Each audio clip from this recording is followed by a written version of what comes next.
Hey, thanks for coming by Head First Fishing today. We got a great show for you lined up. We're going to be talking about wintertime fishing around Tampa Bay. A lot of this stuff will also be relevant to those who live along the Gulf Coast and the Atlantic Coast. I'm here with my good friend, Captain Scott Subor of Head First Fishing Adventures and Daniel Craigle of St. Pete Fishing Outfitters. Now, Scott, tell us a little bit about what you got going on and tell us a little bit about your background. Sure, absolutely. I've been down here for 17 years now. I came down for college. I went to Eckerd College locally here in St. Pete, and I've been fishing the Tampa Bay ecosystem and estuary ever since. And last year, Joe and I started up Head First Fishing Adventure Charters and been having a great season doing it. Absolutely. We're looking forward to progressing and growing more and more and more and catching a lot more fish. But this time of year, January through March, into March, the winter season, we're catching a lot of snook. We're catching a lot of trout inshore. If we're running those offshore charters, bottom dropping, we're catching a bunch of those spawning sheepshead. And hogfish are absolutely going off right now. So we're filling the cooler up with those. My new favorite hogfish. Oh man, they're great. Wonderful, wonderful. I love it. They jumped wahoo recently, but maybe I'll try that again soon. Daniel, give us a quick rundown about your background and about the store. Certainly. So I'm here from Tampa Bay. Been here the majority of my life, and got a really cool opportunity over here with St. Pete Fishing Outfitters, and now with Head First Fishing here. So looking forward to the opportunity to see where this goes and see if we can bring more people in here and also get some more exposure. Absolutely. Well, we thank you very much for the opportunity to be here. We feel definitely blessed. It's an awesome store. It's an awesome location. And it's, not only is just the tackle selection wonderful, I've been wanting to find a really nice place to shoot more video and give it to you, more content. So without further delay, let's go ahead and start the discussion about wintertime fishing. So Scott, let's go ahead and jump right into the fishing conversation. Okay. What do you think of when you think about wintertime fishing? What's the number one fish that comes to your mind? I'm different than most people. To me, it's snook. Wintertime snook fishing is my absolute favorite. I would rather fish for snook in the wintertime than on the beaches in the summertime. And that's just me. Really? Oh, absolutely. Without a doubt. A lot of people kind of get mystified by snook fishing in the wintertime. This winter, it's been so warm that they're still in the fall pattern. Right. You can still catch them in the passes around the islands, on the flats, out in front. But as the water temp drops, when it gets cold, there's ice on the docks. Fish will push back into river systems. They'll push into residential canals. They'll push into marinas. And you can fish them in areas that have a slightly higher water temperature than your surrounding estuary. And what I really, really like doing this time of year is fishing them around marinas and in creeks that have a really mucky, dark bottom. That detritus is decaying organic matter on the bottom. It holds a little bit of heat. It may be 1 or 2 degrees higher than the rest of Tampa Bay. Cool. You know, snook is not what I usually think about. I usually think about sheepshead. That's what I think about in the wintertime. When it gets cold, I'm thinking about sheepshead. Sure. Some people don't get super excited about sheepshead, but hey, I like them. They put up a decent fight. They're relatively easy to catch if you could, hook them, but they're usually very willing to bite that live shrimp, fiddler crab, or sand flea, and they're tasty. They're extremely tasty. They're one of the best. They're delicious. One of the best. If you want to go out there and bring home dinner in the wintertime, sheepshead fishing is something that you should be getting pretty proficient at. February is when they start to spawn. You can catch them anywhere from the docks, bridges, and marinas in the bay all the way out to 10 or 15 miles offshore over hard bottom and relief that's out there. A lot of the artificial reefs and wrecks hold big sheepshead right now. Big sheepshead, yeah.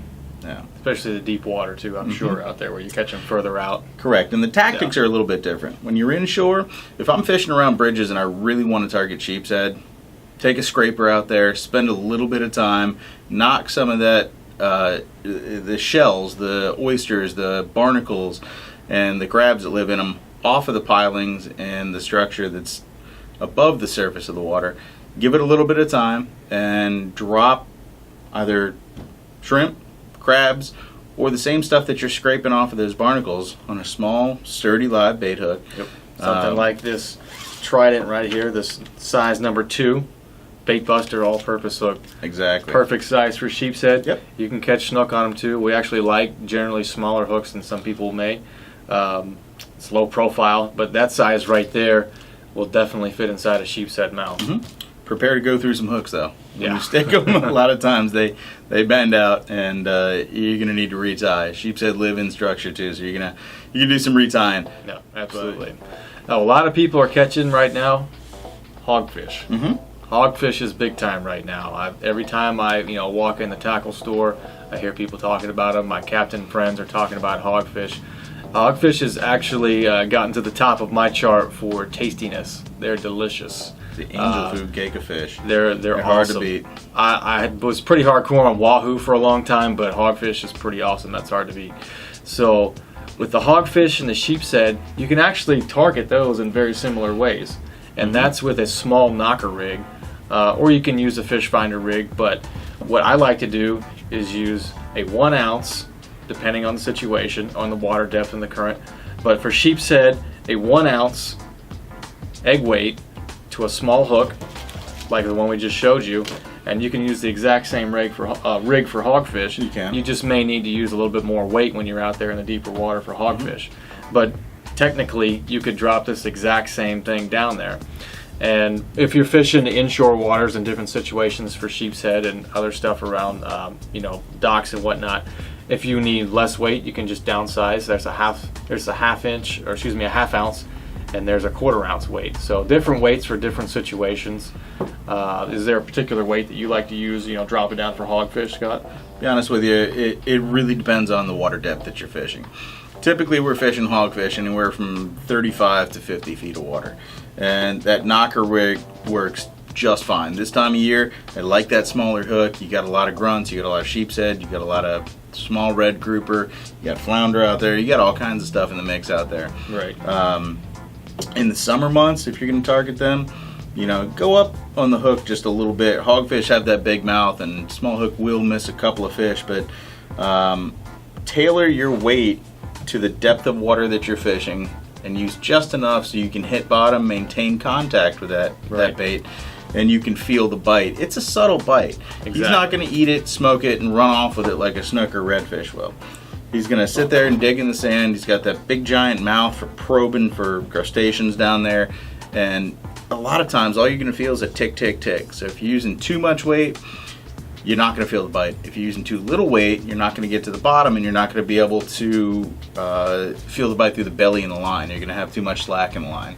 So play around with the weight. A 1 ounce weight is about appropriate for 35 to 50 feet of water with a less than a 1 knot drift. If you're anchored up, pay attention to the current, and obviously the wind is going to play a factor too. But if you're dropping straight down, a 1 ounce weight's usually about appropriate. Sure. So, in Tampa Bay estuary, favorite situation for fishing these wintertime trout is waiting for those wintertime low tides. The notorious wintertime low tides, negative tides. No boat tides. You can't get your flats boat in there. You got to take a kayak or drag a kayak in there, walk in there.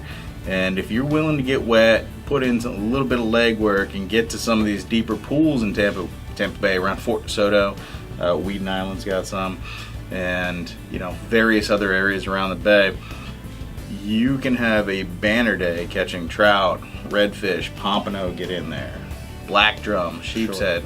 Sure. But trout really pile into some of these deep water holes around some of our expansive flats around the Tampa Bay area on those negative low tides. And I can especially see that on a year like the 2016, 2017 early winter has been, it's been particularly kind to us as far as temperature goes. So there's going to be probably more fish in those flat tidal areas in those holes. And something else that you can think of is wind when you're thinking about tides. On those super low tides, if we have a north wind is going to push water out of the bay. It's going to make that tide fall even longer than it normally would, and it's going to make everything dry. So those fish really have no choice but to seek refuge in those areas. And they're going to be feeding, but they're going to be pushed off into those areas Conversely, a south wind is going to push water in for a while. So, you know, there's something else to think about when you're reading your tides and you're planning your day. Definitely. Something that I've enjoyed doing when it comes to redfish, to move to that species, is just kind of adapting the same strategy we do for other fish, and then I find a dock that's holding a lot of them. Is redfish will often find docks, along with your grouper too. They'll get into areas. We've got a couple places up around Weeden Island and things like that where we seem to consistently be able to find redfish. So we'll throw live shrimp, or if we can get whitebait, we'll do that, or lures. We'll put something with some scent, like this Procure scent. We'll use that. Cooler temperatures, a little bit of encouragement with the scent never hurts at all. They like that a lot. So what I do in these situations is I either get a split shot and just I've got the regular leader. I've got 20-pound leader right here, or 30, or whatever I want to use. Tied straight to the hook. I got braid, leader, hook, and then for a little bit of weight to get it down to the bottom and make it just a little bit easier for the fish to get, I put a split shot on. If it's deep, then I'll start going to the slip weights. But I like to use these split shots just around the residential docks. That works a lot. There's definitely using just enough weight to accomplish your goal. Right. You don't want to throw a 1 ounce weight under a 5-foot dock. It's going to make too much of a splash. You're not going to be able to present your bait correctly, and that little split shot's going to hold it in place and not impact the rate of fall too much or make the bait look unnatural. Definitely. So another thing we wanted to talk about, and it definitely can be relevant all over the country because they are all over the country, is power plant fishing. In Tampa Bay, we have the Apollo Beach power plant that lots of people like to go fish, particularly on those days where winter finally shows up, late January, February. It comes and knocks the water temperatures down, way down. But over there you have water that's 75 degrees as opposed to 65 degrees or cooler out in the bay. I've even seen it down in the 50s. But that kind of opportunity is not going to be passed up by a lot of fish, especially fish that prefer the warm water, like snook. They love that. So anything out there is going to prefer that warmer water to the cooler stuff, unless we just happen to have a freak salmon run in Tampa Bay. Which we don't. Well, that wraps up today's discussion of wintertime fishing around Tampa Bay. Be sure to subscribe to our channel, like a video, share a video, get in touch, headfirstfishing@gmail.com. If you want to check out a fishing trip, go to www.hff.fish. Also, check out St. Pete Fishing Outfitters. It's a really awesome place. Hey, I'll see you on the water.